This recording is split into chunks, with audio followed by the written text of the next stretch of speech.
the media with you in the halls. The president gave you a lot. We gave you a lot.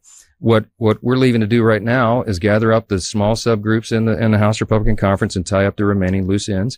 I'm very confident that we'll be able to do that.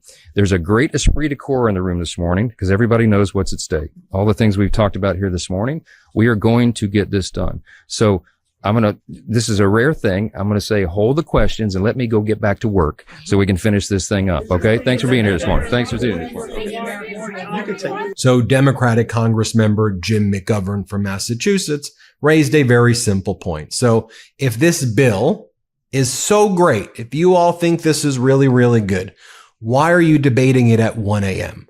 Why are you trying to literally hide it while Americans are sleeping?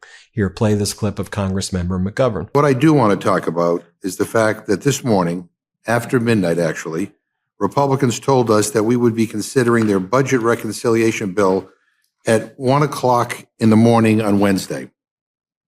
If Trump's big, beautiful bill is so great, why not debate it when people are still awake?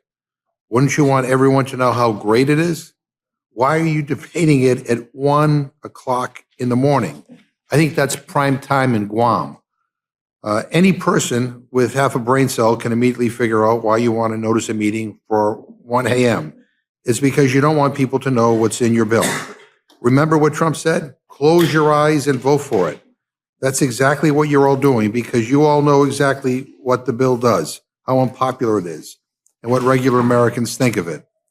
It's going to give a huge, massive, historic tax cut to billionaires, paid for by stealing from the American people, ripping away Medicaid from parents and grandparents, ripping away food assistance from kids. This is not hyperbole, my friends. We're not fear-mongering. No matter how many times you use the word, that doesn't make it true.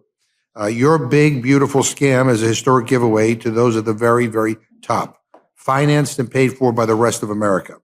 So again, I ask, if this bill is so great, why debate it at 1 o'clock in the morning?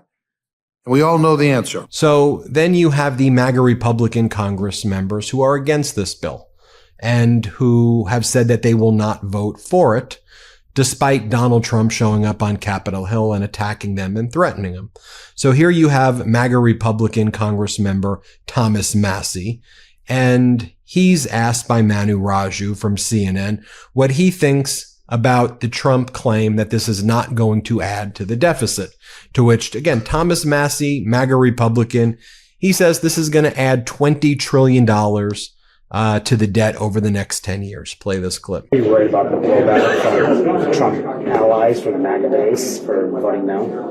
No, actually, I've got a lot of people in the MAGA base who realize that we could have done this differently. We could extend the tax cuts and paid for them, but instead we're not. I mean, over here, the people in favor of this bill say that under the policies of this bill, we're going to add $20 trillion to debt over the next 10 years, which is $3.5 to $5 trillion more than would have been otherwise. This is deficit neutral.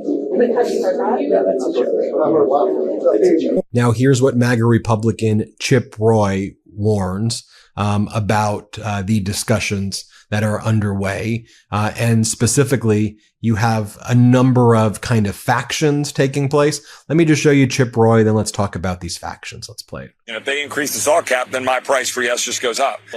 I fundamentally reject that. We have met the parameters that Chip Roy and the Freedom Caucus set. They can't keep moving the goalposts along the way. So you have people like Chip Roy who want even more cuts to Medicaid, more cuts to SNAP. They think that there's not enough cuts. They also don't like this idea of blue states either significantly raising the SALT cap, state and local tax cap, which Donald Trump artificially put at $10,000 state and local tax deduction back in 2017, really punitive against blue states. And some of these other blue state members of Congress either want the cap raised or eliminated. You have MAGA Republican Congress members who want the cap remaining at $10,000. You've got other MAGA Republicans who think it's bad optics to take away people's Medicaid. And then you have other MAGA Republicans who say it adds too much to the deficit. Those are the fights taking place right now. This was yesterday on Capitol Hill, where you have MAGA Republican Rep. Burleson and MAGA Republican Congress Member Self and others criticizing this bill. Here, play this clip. If this bill comes to the floor, you're a no. Right now, I'm a no. I want to get to a yes. I absolutely want to get to a yes. But I ran on balancing the budget. I don't know that I could sleep at night if I don't stick to that. It's already very expensive. We've tripled it with no negotiations. Everybody just assumed the 30,000. Now they're asking for more. Are you still a no? Nothing's changed. Don't work for the Freedom Caucus. They just need to get over themselves. So then you have MAGA Republican Congress members like Warren Davidson, a New York MAGA Republican Congress member, La Lota. And again, La Lota was basically yelled at by Donald Trump yesterday for requesting that the SALT deduction cap either be significantly higher or just removed entirely.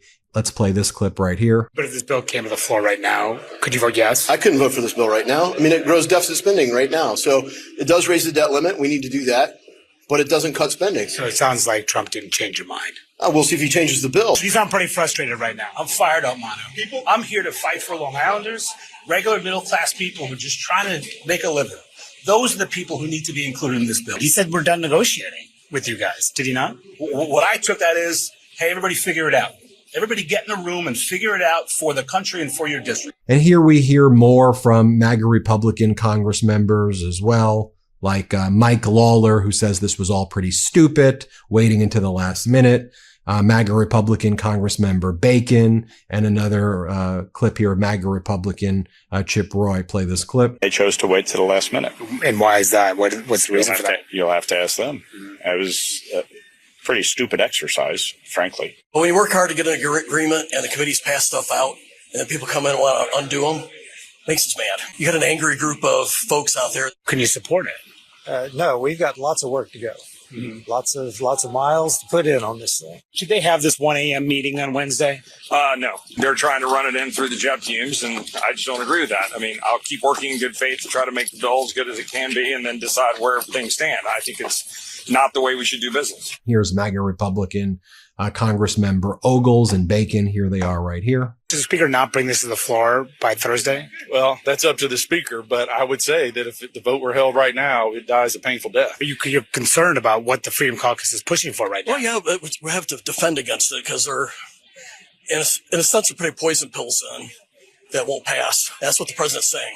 So I hope they heed the president. And you can see this is all Republicans fighting Republicans right now, right? So you have MAGA Republican Petronas attacking MAGA Republican La Lota over the SALT issue, saying, La Lota, he's losing his constituents to Florida from New York. So why are we trying to help New York in any way raise the state and local tax deduction cap? Play this clip. Let's talk about one of those, which is something that concerns Congressman La Lota and others. The state and local taxes, this deduction cap, that's a huge issue in higher earning districts, like New York, as we certainly understand. Why should someone like Congressman La Lota vote against the interests of their constituents? I get it, but you know what? Every single day, Congressman La Lota is losing constituents to the state of Florida because we have no state income tax. So again, this is failed leadership in New York's Albany's capital. You've got governors in Illinois and New York and California that just do not know how to get their financial house in order. So this problem is not his problem. This is the governor of New York's problem and their inability to control their own finances. I just want to say this, okay? Blue states, by and large, are donor states, and red states are taker states. It's such a wild concept to me that these Congress members from the red states, whose entire states are subsidized by the blue states, they wouldn't exist without the blue states, are so punitive and attack the blue states the way they do. And there are some Congress members who are still Republican from these blue states. Even if this thing gets through in the House of Representatives, the next hurdle is going to be in the Senate.